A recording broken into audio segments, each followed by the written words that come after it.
My grandson yelled, "Stop singing, you sound ancient." It wasn't the first time. For years he mocked my voice, my age, my worth. So I didn't argue. I called my lawyer. By the end of the week, I rewrote everything. The will, the house, the legacy he assumed was his. Because if respect is an heirloom, he was never meant to inherit mine. Before we begin, may I ask, where in this big, beautiful world are you listening from? It's always a quiet honor to know who's sharing this space. Drop it in the comments, and don't forget to subscribe. The late afternoon light poured into the parlor like warm honey, draping across the worn oak floors and the frame of the upright Steinway Edith had polished just that morning. Her fingers moved gently over the keys, coaxing out a soft, wavering version of Shenandoah, every note floating like a breath too shy to speak fully. She wasn't singing loudly, just enough to feel it hum in her chest, to let the ghosts of melody find a way through the years and the silence. She closed her eyes, singing the line again, "Oh, Shenandoah, I long to see you." Her voice, yes, thinner now than in her prime, still carried a thread of clarity, still remembered the corners of every note, even if age had softened the edges. Then came the thunder. Liam's footsteps exploded on the stairs, sharp as snare drums against the quiet rhythm of the house. She opened her eyes, hands stalling mid-phrase. He barreled into view, his phone still in hand, face lit by the LED ring mounted to his camera tripod. "Jesus, Edith, can you not?" His voice sliced through the room like static. "You sound ancient." There it was again, that word. She didn't flinch. Instead, she removed her hands from the keys slowly, deliberately, as if they had touched something now unworthy of her touch. She looked at him, his silhouette framed against the doorway in a hoodie far too expensive for someone with no job, a headset dangling from his neck. From the living room, a female laugh punctured the air. Mara. Of course. The giggle sounded canned, like someone reacting for a live chat they didn't care about. "People are watching, Edith," Liam added, adjusting his mic as if that justified the interruption. "Not trying to get haunted church grandma trending tonight?" Edith said nothing. Instead, she reached forward and gently closed the lid of the piano, the creak of the hinge sounding louder than her entire song had. Her hands lingered there for a moment longer than necessary, resting on the polished wood as if to comfort it. Liam, not getting a rise out of her, snorted and walked off, the thump of his sneakers retreating as quickly as they'd arrived. A door upstairs shut, too hard, intentionally loud. She waited a beat. From her pocket, her phone buzzed with a text. "Gloria. You still coming to choir?" Edith stared at the screen. Her reflection in the dark glass looked older than she felt, her soft white curls pinned back neatly, her face lined with years of instruction and performance, of loss and return. There were stories in those wrinkles, arcs, crescendos. Her fingers moved slowly across the keys of the phone. "Edith, I'll be there but quieter." She hit send and set the phone face down on the bench beside her. The parlor settled into silence, except for the faint hum of the refrigerator down the hall and the occasional muffled laugh from Liam's stream above. Her hands twitched, wanting to lift the lid again, wanting to reclaim what had just been snatched. But she didn't. Instead, she stood, spine straightening as if pulled by a conductor's unseen hand. Her gaze drifted to the photographs above the piano, her younger self in recital blacks, Gloria and her laughing on stage, Liam at 5 in a bow tie that Edith had sewn herself. She blinked once, then turned and walked to the back of the room, where a slim notebook sat tucked behind a stack of hymnals. It was soft leather, well worn, pages filled with song snippets, notations, and bits of dialogue she'd overheard over the years. But today, she opened it to a blank page. She picked up a pen and wrote, "Stop singing, you sound ancient. Liam Malone, August 14th, 4:17 p.m. She paused, tapping the pen gently against the margin, then below it. "He thinks music expires when youth does. He forgets who taught him to hum." Her handwriting, always precise, looked sharper than usual. As she closed the book, her phone buzzed again. Another message from Gloria. "Gloria. You okay?" Edith stared at it for a moment before typing. "Edith, I think so. Just realized it's time I changed my key signature." She didn't wait for a reply. Instead, she turned off the parlor light and walked toward the hallway, leaving the piano in shadow. Behind her, a single high note still rang faintly in the air. And upstairs, a live stream continued, unaware that the real performance was only just beginning. The scent of Liam's reheated takeout drifted through the house long before Edith heard his voice. General Tso's again, cheap, sticky, loud with salt. She could hear the microwave beeping as she stepped quietly into the hallway, her slippers making no sound on the worn runner. She hadn't meant to eavesdrop. She was only going to refill the kettle, but their voices stopped her cold. "The way her chin wobbles when she holds a note," Liam was saying, mid-laugh. "It's like watching a turkey try to belt Whitney." Mara cackled, that hollow influencer laugh Edith had come to recognize as the soundtrack of disinterest. "And that vibrato, oh my God, you could record it, loop it, and sell it as a ringtone for regret." Edith didn't move, not even to breathe. "I keep thinking she's gonna drop dead on a high note, like one final wah, and then boom, just a puff of mothballs and grief." They both laughed harder, the kind of laugh that doesn't pause to check who's listening, because it never occurred to them that she might be. Edith turned, tea forgotten. She walked back down the hall and into the parlor, keeping her posture level, her hands still. There was a precision to her silence, a grace that felt rehearsed. At the piano bench, she didn't sit. She reached for the leather notebook tucked beneath her hymnals, the same one she had used the day before. She opened it to a new page, smoothed it with one palm, and began to write. August 15th, 12:42 p.m. Kitchen. Wobbles like a turkey. Ringtone for regret. Drop dead on a high note. Each line received its own space, like a lyric waiting to be set to music. Her pen moved slowly, precisely, like carving a signature into stone. Below it she wrote, "They sing mockery in chorus, but I've trained voices stronger than theirs. I know how to make notes land and linger. I know how to be remembered." She closed the book gently, as if not to disturb the ink still drying. 15 minutes later, she was walking up the hill to Gloria's porch, the air dense with the smell of pine and honeysuckle, late summer pressing down like a warm hand. In her own hand, she carried a paper bag with 2 tall coffees from the corner cafe. No sugar, just the way Gloria liked it. Gloria opened the screen door before she could knock, her gray curls pinned up and a crossword in her other hand. "You're early," she said, stepping aside.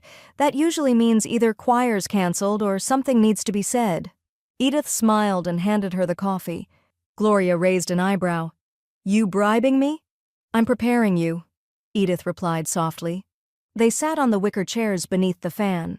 Birds chirped along the power lines like living sheet music, occasionally interrupted by the grumble of a car coming up the hill. Edith took a slow sip of her coffee, then set it down on the side table and looked straight ahead, not at her friend. "I think it's time," she said, as if announcing an intermission. Gloria paused mid-sip. "Time for what?" Edith's smile didn't reach her eyes. "Time to compose my exit." Silence sat with them for a beat. Gloria blinked, registering the full weight of the statement. "You're not ill, are you?" "No," Edith said calmly, "but some illnesses don't show up on charts." Her hand grazed her purse where the leather notebook was nestled beside her phone. Gloria leaned back slowly, her gaze narrowing. "This isn't about music. This is about Liam." Edith said nothing. She didn't need to.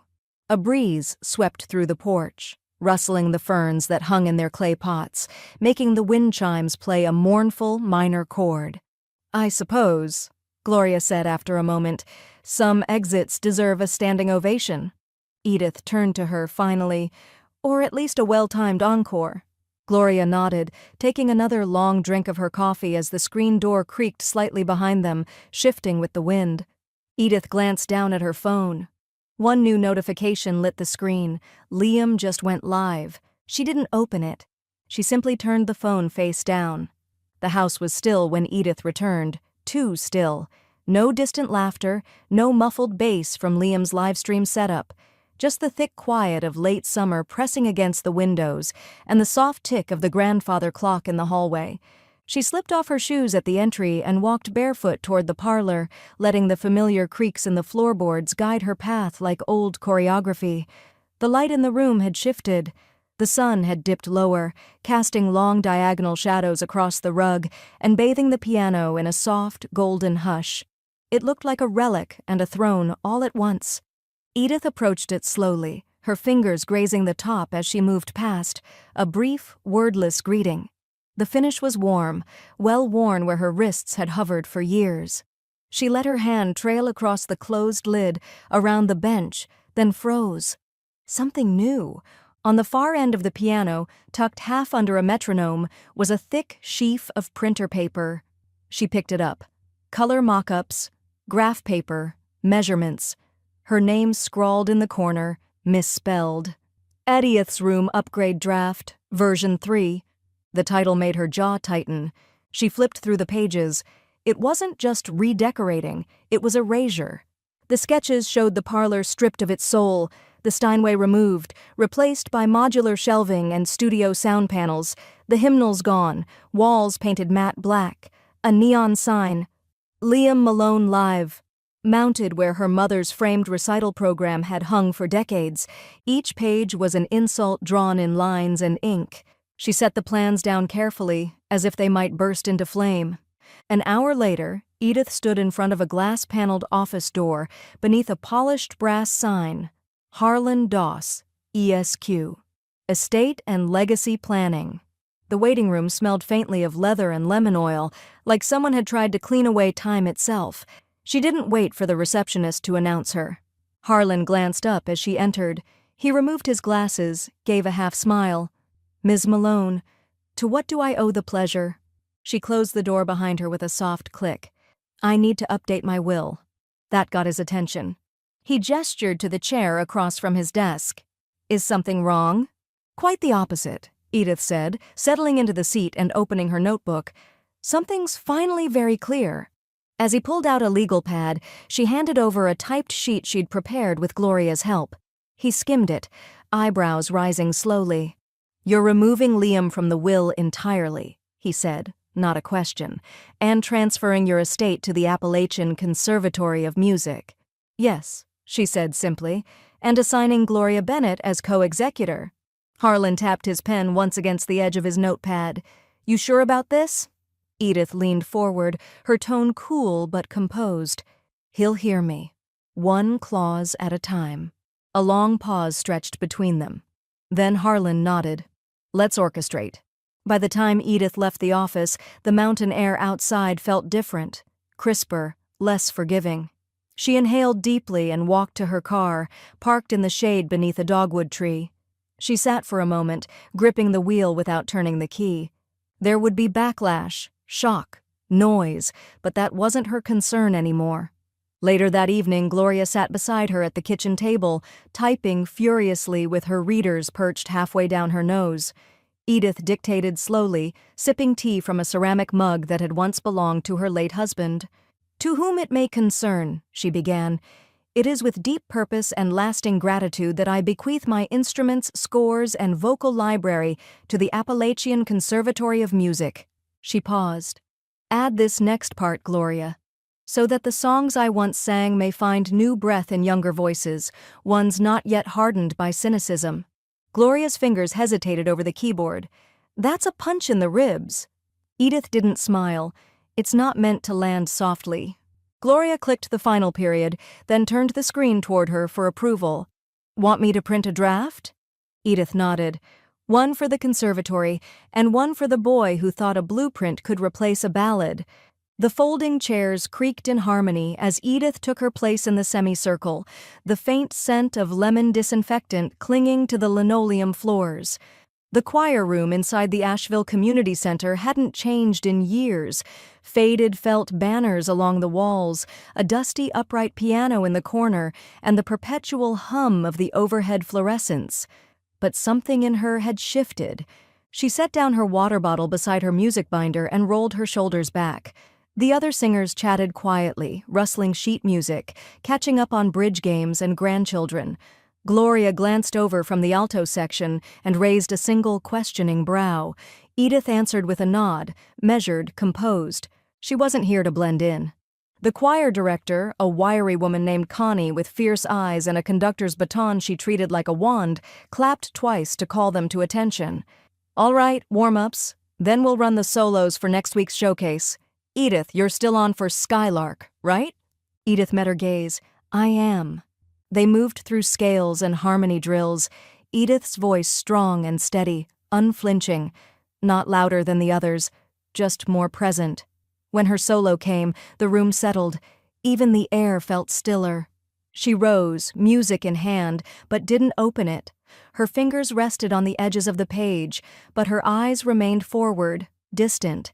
And then she sang, the first note unfurled like silk, pure, sure-footed. Her vibrato, once the subject of mockery, shimmered with restraint, shaped by years of training, not weakness. Each phrase built upon the last, her breath controlled, each vowel round and full. Her voice didn't beg for validation, it commanded memory. By the time she reached the final line, "Won't you answer me?" the silence was reverent. Then Gloria clapped, loud, first, and longer than anyone else. Not polite applause, real, rooted, hand-stinging joy. A few others joined in, nodding, murmuring to one another. Connie smiled from behind the piano. "That's the best I've heard you in years, Edith." Edith gave a quiet, "Thank you," but didn't sit right away. She stood still, letting the last note ring through the bones of the room, her body humming with something unshakable. Not defiance. Return. At dinner that night, the spaghetti was overcooked. Liam had added too much garlic salt, again. But Edith didn't comment. She chewed quietly, pushing a napkin onto her lap, while across the table, Liam scrolled his phone with one hand and forked pasta into his mouth with the other. "So," he said, not looking up, "Gloria posted your little performance clip." Edith didn't respond. She sliced a meatball in half with slow precision. "You didn't crack today," he added, finally glancing up. "Impressive." Edith dabbed the corner of her mouth with the napkin. "Neither did my lawyer's pen." Liam froze, fork midair. She met his gaze briefly, then returned to her plate. He forced a short laugh. "Guess we're all feeling dramatic lately." She raised her glass. "Or just finally in key." He didn't reply. The next morning, she stood across a sleek, marble-topped desk from Rachel Kim at the downtown branch of Asheville Community Bank. Rachel had always treated her with an earnest, slightly star-struck warmth. She'd once admitted her mother used to play Edith's instructional cassette tapes during her vocal lessons. "Of course I can help you separate the accounts," Rachel said, flipping through a few documents. "Joint access on the house fund will be revoked, and we'll set up new designations for the estate-linked savings." "Make it sole control," Edith said. "With power of attorney removed from my grandson effective today." Rachel blinked, but nodded. "Understood. Everything okay?" Edith smiled gently. "Everything's finally being composed properly." Rachel typed briskly, her fingernails clicking softly against the keys. "I'll get you the updated forms to sign by Friday." As Edith turned to leave, Rachel called after her. "By the way, congrats. My aunt sent me your performance clip. Said she cried during the last note." Edith's steps slowed. She turned back, eyes narrowing thoughtfully. "Tell her the next one's already in rehearsal." She left the bank feeling lighter. Not in spite of the weight she carried, but because she had chosen it. Every note, every clause, every step. The mahogany walls of Harlan Doss's office seemed to absorb sound, like a private concert hall built for secrets. The late morning sun filtered through the blinds in angled stripes, spotlighting the legal pads, brass pen set, and a delicate crystal tumbler, half full of water, untouched. It smelled faintly of paper and aftershave. Edith sat with her back straight, her notebook resting neatly on her lap. Harlan leafed through the packet she had initialed on every page. The air between them was quiet, but not hesitant. "The changes are finalized," he said. "Once you sign here—" He turned the document toward her, uncapped the fountain pen. "Your estate will be reassigned as we discussed." Edith reached for the pen. Her hand didn't tremble, not even slightly. She signed. With one stroke, Liam was removed from her legacy. She passed the pen back and folded her hands in her lap, the way she had taught her students to sit at recitals, composed, centered, precise. "And just to confirm," Harlan said, glancing again at the addendum, "the full property, including the land, house, and any liquid assets, goes to the Appalachian Conservatory of Music?" Edith nodded. "They're building a new youth vocal wing. I'd rather my walls be used for resonance than ring lights." Harlan allowed himself the briefest of smirks. "And Ms. Gloria Bennett is named co-executor and beneficiary of the studio instruments? She knows which ones matter. She helped me pick half of them." He flipped to the next page. "And the children's nonprofit, Play Forward, you're donating the remaining instruments?" "All but the Steinway." Edith's voice was steady. "That stays in the house for now. Let them remove it when I'm no longer part of the acoustics." Harlan set the folder aside and extended a hand. "Well orchestrated, Ms. Malone." She shook it with confidence.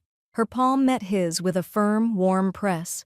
As she stepped out of the office and into the brightness of the parking lot, her shoulders dropped an inch. She could feel the shift, something inside her spine settling, like a pitch finally hitting perfect resonance. She opened her car door and paused before getting in, letting the wind tease a low hum from her throat. It turned into a tune, one of her old warm-ups. She smiled and hummed the rest of it as she drove. The house welcomed her home in quiet tones. No footsteps, no shouting, just the occasional rustle of tree branches against the roof. Liam had gone out, probably to film one of his caffeine-fueled brand therapy live streams. The silence was a reprieve. She brewed tea, sorted her mail, and made a note in her planner to call the nonprofit for pickup. On her way to the office, she passed through the parlor and paused, her hand brushing the top of the piano with a sort of farewell that felt kind. No regret, only memory. She reached the study, pulled out the hard-copy draft of her estate plan Harlan had given her just in case, and slid it into the shredder drawer. She stared at it for a moment, then set her mug down to plug in the cord. A sharp knock at the front door startled her. She sighed, unplugged the shredder, and stepped into the hallway, but the knock had been brief. A delivery, probably. When she returned, the paper sat where she left it. She never turned the shredder on. That night, the sound of Liam's keys rattling in the front door broke the quiet. He moved with the clatter of someone who'd never learned to enter gently. Edith remained in her chair, legs tucked beneath her, flipping through a music anthology from 1972. Liam passed through the hallway quickly, not speaking. A good sign. But upstairs, just after 10, a sound echoed down. The low beep-beep of her old printer powering on from sleep mode, followed by the whir of a page feeding through. And then, "What the hell?" A slam. A shuffle. The sound of paper hitting hardwood. Edith didn't move. From the second floor came heavy footsteps. Then, "You wrote me out?" She closed the book on her lap with slow precision and set it on the side table. Footsteps descended, fast, uneven. He rounded the corner, face flushed, brand hoodie hanging loose, fists clutching the draft. "You actually filed this?" Edith looked up, calm. "I forgot to shred it," she said. "But yes, every word." The page in Liam's hand shook like it might combust. His breath came hard and fast, his jaw locked tight enough to rattle his molars. Edith watched him from the threshold of the parlor, one hand resting on the back of a wingback chair, steady as a metronome. "Are you serious?" he barked, voice cracking at the edges. "You actually filed this? You went behind my back and cut me out like I'm nothing?" Edith didn't flinch. "You found it. I assume you read it." He stepped forward, the draft rattling in his grip. "This is betrayal. Family's supposed to stick together, remember? Loyalty? Blood?" He jabbed the page toward her chest like a dagger. "You're throwing me away over some legacy performance complex?" She raised an eyebrow. "You're confusing family with entitlement." His eyes darted wildly, seeking something to knock over. "I lived in this house. I took care of you. You squatted in the guest room and left your dishes in the sink." His mouth opened to speak, but the doorbell rang. They both paused. The tension cracked for half a second. Edith didn't move. Liam stormed to the door, flung it open. Mara stood there in full influencer drag, oversized sunglasses, a perfectly staged ponytail, crop top printed with an ironic Bible verse. She held up her phone casually, lens glinting. "Babe," she said, her voice syrupy, "don't let her get in your head. You're the one who's viral, not her." Liam blinked, confused. "Are you recording right now?" She smiled. "People love family drama, real-time reaction content." Then, quieter to Edith, "Mind if I keep filming?" "You're trending." Edith didn't dignify it with a reply. She turned and walked toward the piano room. Behind her, Liam's voice pitched into a register even autotune couldn't fix. "You raised me. You gave me piano lessons. You used to brag about me." "And I also taught you about grace," Edith said, pausing in the doorway. It clearly didn't stick. "You don't get to pretend this isn't personal." She faced him fully now. Her tone never rose. "Respect is an heirloom too, Liam," she said. "You chose not to keep it." Mara's phone was still pointed at Edith, but now her hand faltered. Edith walked to the record player near the bookshelf, her husband's old Technics, still reliable, and gently lifted the arm. She pulled a vinyl from its sleeve, a black and gold pressing of the Irish tenors, classics and rarities. With care born of ritual, she placed it on the platter and set the needle down. Soft static, then strings. "Danny boy," filled the house like a hymn whispered through memory. Liam stood frozen in the hallway, fury still boiling behind his eyes, but the music cut through it. Mara slowly lowered her phone. The song didn't beg for attention, it commanded silence. Edith disappeared into the kitchen as the verse swelled. She moved with purpose, retrieving a parcel from the counter that had arrived earlier that day, plain brown paper tied with red string, no return address. She opened it slowly. Inside, a tin of chamomile tea, 2 sugar cookies wrapped in wax paper, and a folded stack of handwritten lyrics in Gloria's looping script. Some were old choir pieces. Others were fragments of Edith's own unfinished compositions, carefully copied by someone who knew exactly where they came from. Beneath it all, a short note. "You were never background. You were the song. G." Edith blinked once, then tucked the note into the edge of her notebook. She returned to the parlor, where the final verse of Danny Boy floated through the room. Liam stood at the edge of it all, rattled, red-faced, unmoving. He opened his mouth once more, but Edith lifted a finger. The song wasn't finished. She sat at the piano, didn't play, just listened. Let the house echo with something that didn't need her to defend it. Mara stepped back through the front door without another word. Liam followed a beat later, muttering curses under his breath, phone now forgotten in his palm. Edith stayed seated long after they left, the silence afterward deeper than anything Liam had managed to yell. The screen door slammed harder than necessary, Liam's backpack thudding against the wall as he tossed it onto the foyer floor. Edith didn't look up from the envelope she was opening, bank stationery, crisp and pale blue. Inside, a copy of the flagged withdrawal attempt, annotated in red ink. Account ending in 2019. Signature line, forged, sloppily. She folded the letter and rose, walking calmly into the hallway, where Liam was kicking off his sneakers like he still lived in a dorm. "You tried to pull $5,000 from the house account," she said flatly. He straightened, caught. "I wasn't pulling it. I was moving it. You've been acting unstable. I thought I should take over before—" "Don't." Her voice sliced clean through his excuse. "Don't insult me and commit fraud in the same breath." Liam's posture stiffened, but he didn't back down. "Look, you owe me. You're old, you're alone, and everything you have I'm supposed to inherit." Edith took a slow step forward, the envelope still in her hand. "I'm older," she said, "but I am not owed." His jaw twitched. She extended the letter to him. "The bank flagged the signature. They called me before they called the police. That's the only reason you're standing here." He snatched the paper, eyes darting across it, mouth tightening as he read. "So what? You want to press charges now?" "No," she said. "Not yet." He barked a bitter laugh. "You'd love that, wouldn't you? Send me to jail so you can die knowing you got the last word." "I don't need a cell to contain you, Liam," Edith said coolly. "You've already built your own, with ego, denial, and a shaky Wi-Fi signal." He flung the letter down and stormed past her, brushing her shoulder hard enough to be felt. She didn't move, just waited until the front door slammed again. Then she reached for her phone. Harlan met her in his office late that afternoon. This time, the mood was less ceremonial, more surgical. He reviewed the scanned documents, then set them aside with a low exhale through his nose. "We can send this to the bank's legal team," he said. "They'll flag his name and freeze access moving forward. If he tries again, it'll trigger a fraud report." "Do it," Edith said.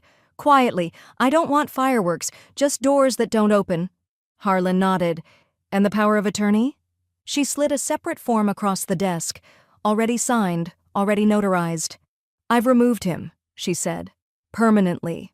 Harlan gave her a long look, then folded the papers into a manila folder with crisp precision. "You're cleaning house." "No," she replied. "I'm rebuilding it." That night, Edith lit a single candle in the kitchen and boiled water for tea. The silence wasn't heavy, it was intentional. The way a rest in a score is marked fermata, held for effect. The doorbell rang just as she poured the water. She opened it to find Gloria on the porch, arms full of sheet music and a fresh binder labeled Edith's Showcase, Draft 1. "Before you tell me you're too tired, I'll remind you I brought lemon bars and a bottle of something that costs more than my gas bill," Gloria said. Edith stepped aside. "In that case, come in and orchestrate." Gloria set the stack down on the kitchen table and removed her reading glasses from her bag.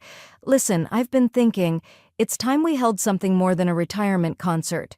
Something bigger. What do you say to a weekend choir showcase? Your arrangements, your students, your songs. Not for them," she nodded in the general direction of the guest house, "but for your legacy." Edith considered it, stirring her tea absently. "And who would conduct?"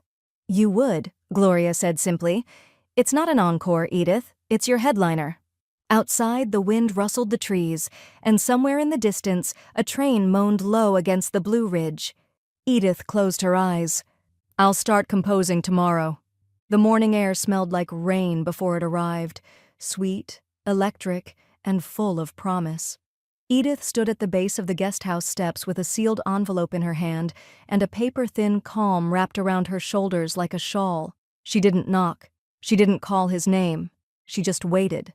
The door opened seconds later as if he'd sensed her arrival. Liam stood barefoot, hoodie half-zipped, a protein shake clutched lazily in one hand. His eyes were puffy, sleep-deprived, or maybe just tired of the sound of himself. "Let me guess," he said with a smirk. "Another dramatic announcement?" Edith handed him the envelope. "It's not dramatic. It's legal." He opened it without ceremony, scanning the single page inside. The color drained from his face like it had somewhere else to be. 30 days, he said, incredulous. "You're evicting me?" "I'm reclaiming my space," she said evenly. "You've had years of rent-free rehearsal time. Consider this your closing act." He laughed, a loud, bitter cackle that rang out into the yard. "You wouldn't survive without me around. You think you're strong enough to live here alone?" "I already am." He stepped closer, trying to tower. "You seriously think you're going to fill this house with music and legacy and whatever other senior citizen fantasy you're composing in there?" "I don't think," Edith said. "I know." She turned and walked away, the dew still clinging to the grass as her footsteps faded toward the main house. Liam stood frozen on the porch, eviction notice fluttering slightly in his grip like it wanted to escape him too.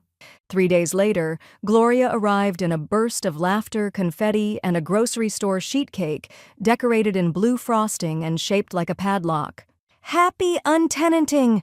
Gloria read aloud from the cake's inscription, cackling as she set it on the kitchen table. "I told them it was a divorce party, technically not a lie." Edith smiled as she lit a candle. "Just one. No point wasting matches. I'm not celebrating his exit. I'm celebrating the vacancy."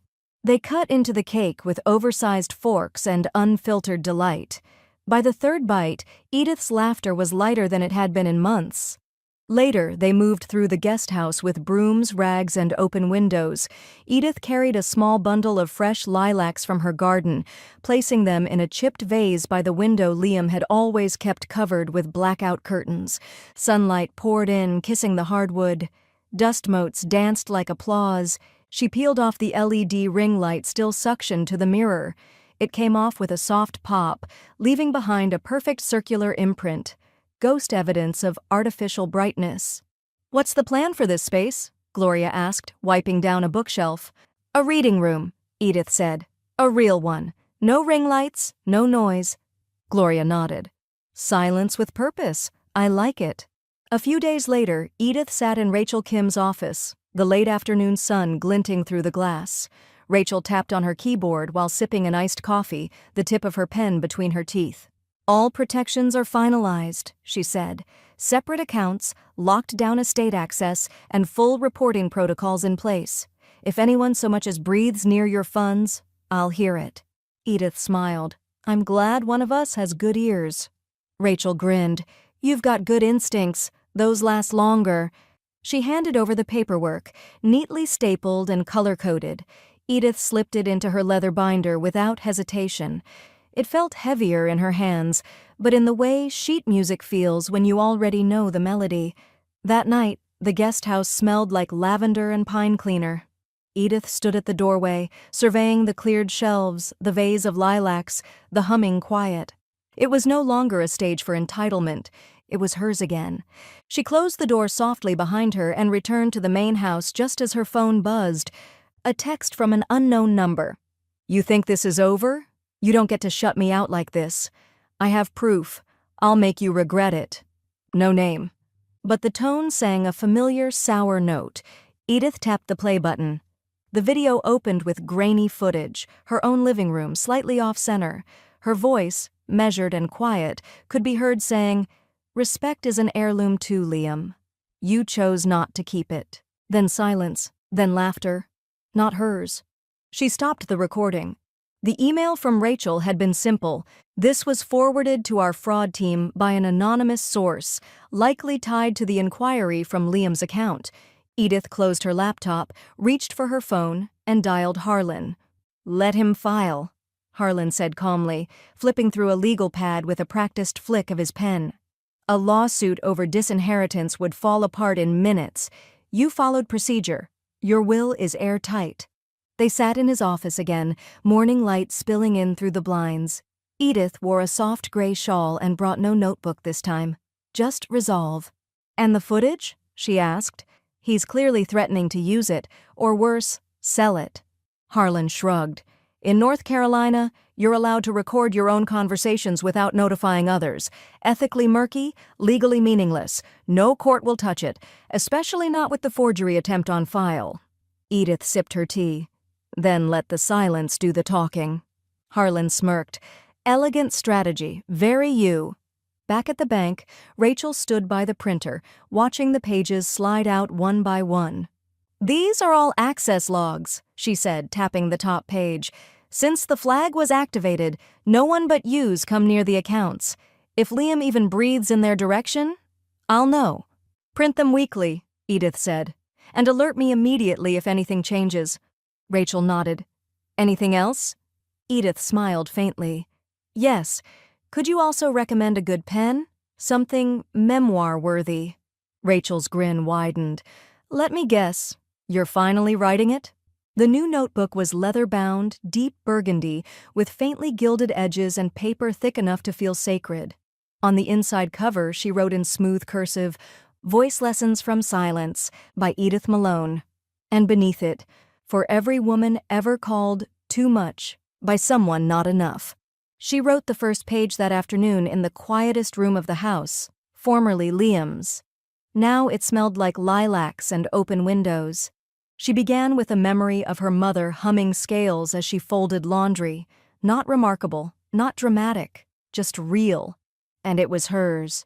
A week later, the choir room buzzed with energy. Connie, the director, stood at the front holding a flyer. "Legacy and Harmony, a weekend with Edith Malone." "You didn't tell me this many people RSVP'd," Edith murmured to Gloria as more chairs were added to the back row. "I didn't," Gloria said, winking. "The music did." When the rehearsal began, the sopranos sang Edith's arrangement of simple gifts, her phrasing, her dynamics, the rest's placed just so. Halfway through, someone began to cry. Connie stopped, turned to the altos. "Who's breaking pitch?" Gloria raised her hand, dabbing her eyes. "It's not the notes," she said. "It's the damn timing." After rehearsal, she pressed a gift into Edith's hand, a vintage wooden metronome, chipped at the corner but still ticking. "Time's still yours," Gloria whispered. Edith held it to her chest. It felt like a heartbeat. 3 days later, everything fractured again. It started with a notification. Trending. Voice like vinegar. Leaked footage of retired choir teacher goes viral. Edith clicked. The clip opened with Mara's voice.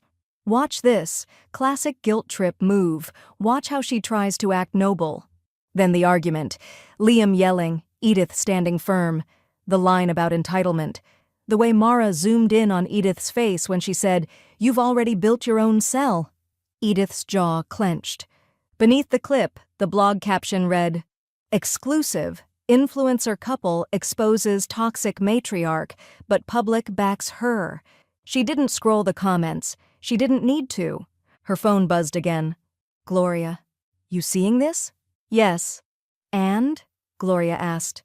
"I think I'll let the internet sing its own verse," Edith said. The second clip hit harder than the first. It began mid-laugh. Mara's this time, high-pitched and smug as she whispered, "She's like a ghost that never stopped singing."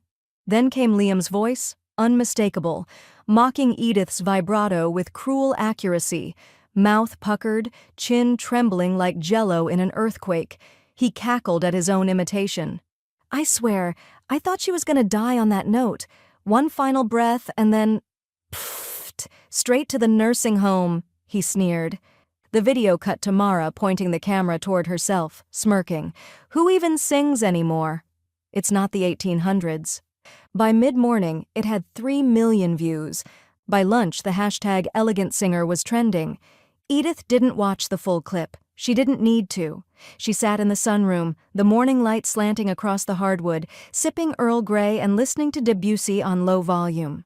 When Gloria burst in through the kitchen door, waving her iPad like a fan, Edith merely raised an eyebrow. "You are an icon," Gloria declared. "Twitter thinks you're a myth. TikTok is doing edits, and a jazz podcast called you a postmodern martyr with pitch control." Edith snorted. "That's not even a musical term." "Doesn't matter," Gloria said, dropping into the armchair opposite her. "You're the elegant singer who refused to crack?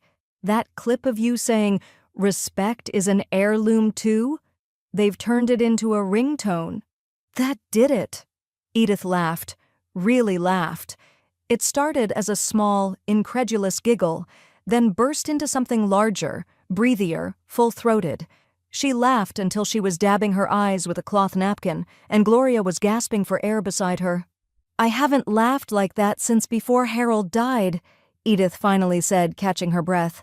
"Well," Gloria replied, grinning, "Harold didn't have a YouTube tribute compilation with piano overlays and violins?" Edith rolled her eyes but smiled. "He wouldn't have stood for any of this." "No," Gloria said, "but he would have been damn proud." Liam's accounts were gone by nightfall. First his TikTok vanished, then Instagram, then his channel. One by one, like dominoes tipped by shame. Someone captured a live stream meltdown before he deleted it, sweaty, unfiltered, pleading with his followers to understand. "That video wasn't supposed to go public. It's edited. He cut himself off. His subscriber count dropped in real time. No one saved him this time, not even Mara. 3 days later, Edith sat at her parlor piano, surrounded by the warm hush of early evening. She adjusted the angle of her webcam, fixed a soft light to the bookshelf, and opened the live stream. She didn't announce it, no hashtags, no countdown. Just a quiet title, Impromptu, Night Music with Edith. She played Chopin. No vocals, just hands. Clear, confident, unhurried. Viewers trickled in slowly, then flooded. Hearts and roses floated across the screen. Comments popped up in gentle rhythm. "She plays like breath. My grandmother taught me this piece. This is what healing sounds like. Please don't stop." She didn't look at the screen once, just played and played until the light dimmed and the room glowed with a kind of earned stillness. When she finished, she simply closed the piano lid and said, "Thank you," to no one in particular, then signed off. The next morning, the doorbell rang. Rachel stood there, a coffee in one hand, a small lavender envelope in the other. "Didn't want to email this one," she said. "Figured it deserved a proper delivery." Edith raised an eyebrow, taking the envelope. "It's from a girl in Charlotte," Rachel added. 15. Calls herself Cadence. Saw your stream. Says you changed her life. Inside was a handwritten letter in purple ink. "Dear Ms. Malone, I didn't know music could feel like armor until I heard you play. I'm scared all the time, but you reminded me that fear can still be graceful. Please don't stop singing, even if it's just to yourself. Some of us are listening. Love to Cadence." Edith folded the letter gently and tucked it into the front page of her memoir notebook. The knock came just before dusk, soft and uneven. Edith paused mid-sentence, pen hovering over the final word in a paragraph about breath control and heartbreak. She didn't move immediately. Outside, the cicadas had begun their nightly concert, and the air smelled of honeysuckle and thunder. The knock came again. 3 quiet taps. She opened the door to find Liam standing there, thinner, older, not in years, but in posture. His hoodie hung off his frame, eyes shadowed, a crumpled apology barely contained in his expression. "I was stupid," he said, before she could say anything. "I was young, mean, and scared." Edith studied him for a long moment, then opened the screen door wider. "Take your shoes off," she said quietly. He obeyed without question, stepping into the familiar warmth of the house, barefoot on the hardwood. The scent of lemon oil and lavender wrapped around him like a blanket he hadn't earned. She led him without a word down the hallway, past the parlor, into the music room. The one that used to be his. The one that now breathed silence and order and light. A vase of lilacs still bloomed on the windowsill. She sat at the upright piano and gestured for him to stand near. Then she played. It was slow, gentle, simple, a lullaby in G major. One she used to hum as she brushed his hair back from his forehead when he was 6, scared of the dark and full of questions about death and music and why cats didn't like him. He had loved that song then. He didn't move now. She played it through once. No words, no improvisation. Just the notes as written, as remembered. The melody floated like dust, old but unbroken. When she finished, she kept her fingers resting on the keys for a breath. Then she closed the lid. The click of it echoed more loudly than the final chord. "That's what you lost," she said. He blinked, throat moving but no sound coming. Outside, headlights flashed in the window. Gloria's car waited at the curb, engine idling. "I'm not angry anymore," Edith said, rising from the bench. "But forgiveness isn't a ticket. It's just a seat left empty in case someone decides to come back with better intent." He opened his mouth again, still nothing. "I have a concert to plan," she said, stepping past him. "Your name isn't in the program." His shoulders sagged as if something inside him gave way. Gloria stood beside her car, door open. She didn't wave, just nodded once, like a final cue from the wings. Liam stepped onto the porch. He looked back, once, then walked into the growing twilight without a word. The tea was already steeped when Liam arrived. Edith had set the table with quiet intention. Chamomile in her grandmother's china, shortbread arranged on a cracked porcelain plate, cloth napkins folded to the left. The sun draped the dining room in late afternoon gold, casting long shadows from the silver spoon that hadn't been used in years. She heard his hesitant knock and opened the door without pause. He stood straighter than before, cleaner somehow, less hoodie, more collared shirt, ironed with effort but still unsure. His hands were empty. "Come in," she said, stepping aside. He followed her into the dining room without speaking. When he saw the table, his brow furrowed. "You didn't have to make this ceremonial." "I did," Edith said, pouring the tea. "Because this is a performance, too. Just a quieter one." He sat, waited. She opened a slim folder beside her cup, slid the document out, and adjusted her glasses. Her voice was steady, clear, and unconcerned with audience.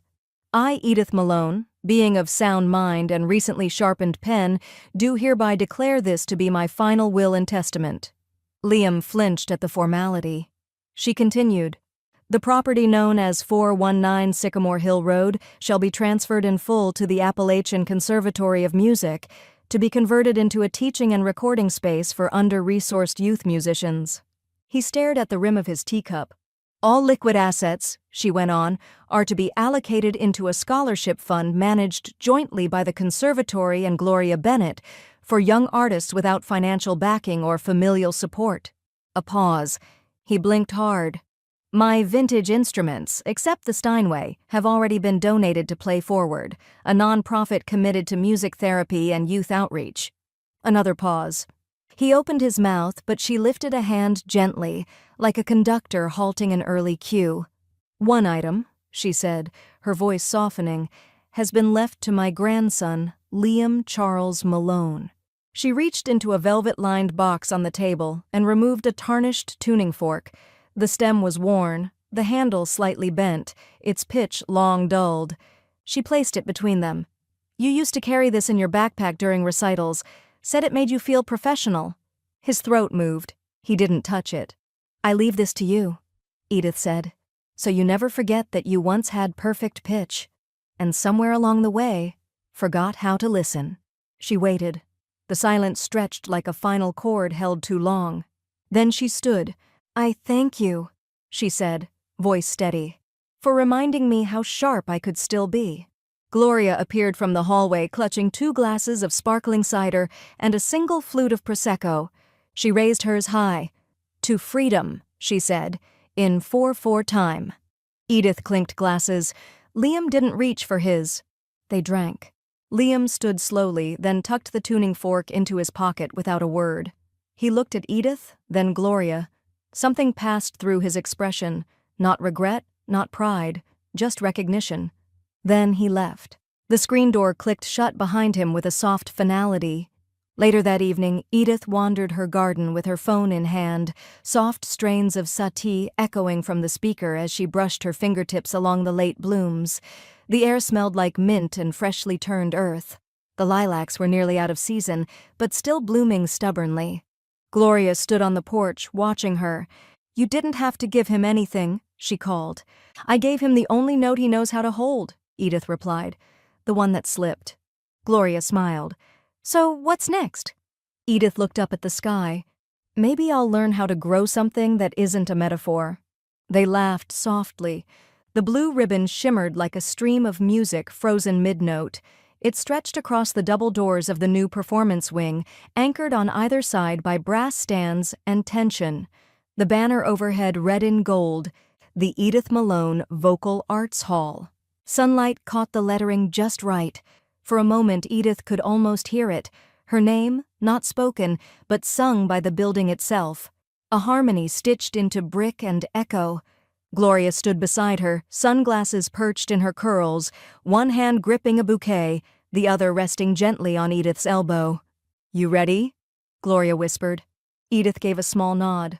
I taught 1,000 people how to breathe through nerves. I suppose it's time I follow my own lesson.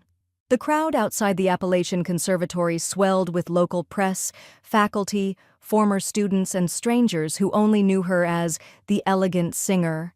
Somewhere, a camera crew adjusted their boom mic as a cellist from the youth ensemble tuned under a canopy. The director of the conservatory cleared his throat at the podium. We dedicate this hall to a woman whose voice not only carried through concert halls, but through generations. Ms. Edith Malone, will you do the honors? A gold-plated pair of scissors was placed in her hand. Edith stepped forward, heart full but unshaken. With one clean snip, the ribbon fluttered to the ground. Applause followed, not explosive but heartfelt, a standing ovation waiting in restraint. Inside, the new hall smelled of sawdust and varnish, still not yet broken in, but the acoustics were alive. A low hum from a nearby tuning fork rang longer than expected, dancing across the ceiling and back. She felt the sound in her ribs. On stage, she stood alone beneath the soft spot of a white light. A hush fell over the audience like a velvet curtain being drawn. She looked out, not to the crowd, but to the back, where a man stood alone against the wall. Liam. No camera, no phone, just him, in a dark blazer too stiff for comfort, his face pale under the recessed lights. He stood still, arms crossed tightly, not defensively, but to hold something in. Gloria saw him, didn't flinch, didn't speak. Edith faced the microphone. No music, no piano, just her voice. She sang "The Water is Wide," unaccompanied. The melody rose, slow and haunting. Each word rang like it had waited years to be sung in exactly this space, on exactly this day. There were cracks in her tone, earned ones, not signs of age, but proof of use. She reached the final line. "And love grows old and waxes cold and fades away like morning dew." Silence followed. And then applause, relentless, a full standing ovation, from the back row to the orchestra pit. Edith didn't bow. She just placed her hand gently over her heart, then left the stage, passing Gloria with the same look they'd once exchanged backstage in college. Silent, complete understanding. Outside, in a quiet hallway lined with practice rooms, she paused to catch her breath. Rachel Kim stood there with a soft smile and a manila folder under one arm. "That was everything," she said. Edith gave a grateful nod. It felt like a final verse. Rachel opened the folder, producing a weathered notebook, leather-bound, the pages curled at the corners. "Your songbook," she said gently. "We found it in a storage drawer you'd labeled Someday. It's signed, indexed, but it wasn't left to anyone in the estate documentation." Edith's brow furrowed as she accepted the notebook. Her name was inked in looping, precise cursive across the first page. She flipped through it, songs that had never been recorded, lyrics written on sleepless nights, drafts of lullabies, one marked for Gloria, but never sent, another simply titled August Rain, 3 a.m. Rachel cleared her throat. "We weren't sure if that was intentional." "It wasn't," Edith said quietly. Her voice caught, not with emotion, but with decision. She clutched the book gently, as if it had just remembered it belonged to her. The velvet was Gloria's idea. "You can't just toss it in a manila envelope," she said, holding up a bolt of deep plum fabric like she was unveiling royalty. "This isn't postage, it's ceremony." Edith didn't argue. The songbook, weathered, ribbon-tabbed, stained faintly by age and ink, rested in its place on the dining room table, surrounded by silence and specks of afternoon dust. She'd spent the morning flipping through it one last time, fingers grazing pages as if reading braille made of memory. She paused at the composition titled August Rain, 3 a.m., her pencil markings faint and urgent in the margins. Shift breath here. Let the note ache. Don't resolve too quickly. It wasn't grief she felt holding the book, not nostalgia either. It was clarity, as if she'd been the archive and the archivist all along. "I'm auctioning it," she said softly, as Gloria folded the velvet around the book like a prayer. "Anonymously." Gloria blinked. "Wait, what?" Edith folded a handwritten letter, unsigned, into the wrapping. "I want the music to outlive the name. Let someone else give it breath." "And the proceeds?" "To fund scholarships." She met Gloria's eyes. "But not just for singers. For anyone who was told they were too much, too strange, too off-key." Gloria's smile was slow and proud. "You're rewriting your legacy with a quieter pen." Edith tied the velvet shut with a silk ribbon. "Burgundy." That night, as thunder rolled over the ridges and the house creaked like it was remembering its own history, Edith's phone lit up with a voicemail notification. From Liam. Time 10:46 p.m. She stared at it for several minutes before pressing play. His voice was rough, hesitant. "I saw the foundation page, the auction, the songbook." A pause. "It's brilliant. Of course it is. You always were." Another pause, longer this time. "I was wrong, about almost everything, and I don't want anything from you anymore, I swear. I just wanted to say," a breath, "I'm proud of you, even if I failed you." Click. Edith didn't replay it. She didn't save it. She tapped delete. The silence that followed didn't feel empty, it felt clean. The day of the concert arrived wrapped in anticipation. A golden banner stretched above the auditorium doors. Legacy and Harmony, a tribute to the works of Edith Malone. Inside, the choir, spanning ages, voices, and stories, stood ready under warm lights. Some wore gowns, some wore jeans. All of them wore the gravity of a melody that wasn't just being sung but inherited. Gloria stood in the front row, holding a baton. She'd insisted on conducting this one. The opening notes began a cappella. Home is where the music ends, where silence holds its breath, where every echo bends and blends, with lullabies and death.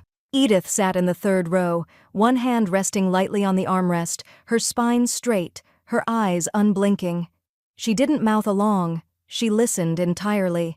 Let the harmonies strike her unguarded. The final verse layered like mist, so let the windows hum again, let doors swing soft and wide. If home is where the music ends, then leave the song inside. A hush, then applause. Startled, tearful, raw. The kind that didn't just honor sound, but the silences that followed. Rachel found her after, gently slipping an envelope into Edith's palm. "The auction closed," she whispered. "It sold." Edith raised an eyebrow. "For how much?" Rachel smiled. "Enough to sponsor 20 students for 5 years." Edith's lips parted, but no words came. "Want to know who bought it?" Rachel asked. Edith shook her head. "No," she said, "let them teach it how to sing." The house no longer echoed. It harmonized. Edith walked the halls barefoot, the pads of her feet tracing years into the grain of the floor. Her hum was barely a melody, more like a thread of sound woven into the walls, catching where pictures used to hang, lingering in corners where arguments once stalled. Each room held its own pitch now. The kitchen still sang in mezzo-soprano, warm and sharp around the edges. The guest room, once Liam's, then lavender-scented and book-lined, was soft alto, filled with minor chords of silence. And the music room? That was the soprano. Untouched, unapologetic. 2 cardboard boxes sat at the front door, one marked Keep, the other Lake. Next to them, a battered cello case and a canvas tote filled with loose manuscript paper, tea bags, and a paperback on botany. Gloria had already made 2 trips to the car, humming the bass line of Simple Gifts under her breath as she went. "You sure you don't want the metronome?" she called from the porch. Edith ran her hand over the lid of the piano. "It belongs here," she said. "Let the next girl learn timing from it." Gloria reappeared in the doorway, out of breath but smiling. "You know, most people your age don't start over. They wind down." Edith turned, holding her keys between 2 fingers. "That's because most people mistake rest for retirement." They shared a look that didn't need translation. Edith crossed the threshold one last time. She paused beside the stairs, tracing the spot where her late husband's framed diploma had once hung, and smiled faintly. The wall bore no mark. Time had polished even the grief away. Behind her, the movers arrived, young voices laughing, chattering, conservatory staff and students carrying in music stands, framed art, a wall calendar already pinned with concert dates. The house was being filled again. Not with family, with purpose. She walked through them like a conductor through tuning strings, acknowledged with nods, but undisturbed. Her role wasn't central anymore, and that, she realized, was the point. In the foyer, one of the younger students, a girl no older than 15, earbuds looped around her neck, stood reverently before the upright piano. "Is anyone allowed to play this yet?" she whispered to a nearby teacher. "Not until it's blessed," the teacher replied with a wink. The girl turned to Edith, sheepish. "Will you bless it?" Edith chuckled softly. "I already did, years ago, every time I said again but slower." The girl nodded solemnly, then sat, brushing her fingers across the keys like they might vanish if she struck too hard. Edith stepped outside, the wind pulling gently at her scarf. The sun glinted off the car roof where Gloria waited with the doors open. The boxes were loaded. Only the cello remained in Edith's hand. She stood at the curb and turned back. The house stood tall, open-doored, and echoing with footsteps. The piano hadn't yet played its next note, but it would. She approached the door one last time. Inside, the girl at the piano began a scale, tentative at first, then more sure. Edith paused beside the frame, reached into her coat pocket, and pulled out the brass house key. She pressed her lips to it, a final blessing, then placed it on the shelf by the door. She sang softly, Home is where the music ends. Her voice carried up the stairs, curled through the rafters. Then leave the song inside. With the cello cradled under one arm, she pulled the door shut behind her. Gentle, firm, final. Click. She turned the lock. In the car, Gloria handed her a thermos. "You didn't cry?" "I don't cry for things I've finished well," Edith replied, fastening her seatbelt. They drove in silence for a while, the mountains unfurling beside them like old sheet music, full of rests and crescendos and turns no one warned you about. At the edge of the lake, the cottage waited. White-shuttered, ivy-laced, half the size and none of the burden. They parked. As Edith stepped out, the breeze caught her scarf and spun it upward, then let it fall. She smiled, then whispered, mostly to herself. "He silenced my song, so I turned it into a solo.